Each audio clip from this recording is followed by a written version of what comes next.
உங்களுக்கு எதுவுமே தெரியாம பண்ணாதான் தப்பு.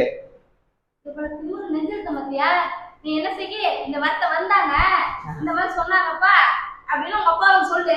அவர் என்ன சொல்றாரு கேளு. கேட்டு வீட்டு விட்டு திட்டுறாரா இல்ல நான் அப்பா அப்பெல்லாம் சொல்ல மாட்டாரு. ஏன் என்கிட்ட பர்மிஷன் கேக்குற அப்படின்னு கேட்பாரு அப்பா. அப்படி கேட்பாரா? உன் வாயில குத்துவாரு. அப்ப தெரியும் 2 குத்து குத்துறோட அந்த இருக்கிற எலும்புக்கு அப்படியே சுருண்டுருவேன். வரட்டும் பதப்பட சொல்லிட்டு வருவாரு. பதப்பட சொல்லு. கொஞ்சம் கை கால் அமைக்க விடுமா, ரொம்ப டயர்டா இருக்கு. டயர்டா இருக்குமா? ஆயிரம் வந்துட போதுடா சொல்லிட்டேன். டயர்டு அப்படியே பிடிச்சு வராது. டயர்டு ஷாலு தோச்ச ஷாலு திக்கில ஓட்டேன்.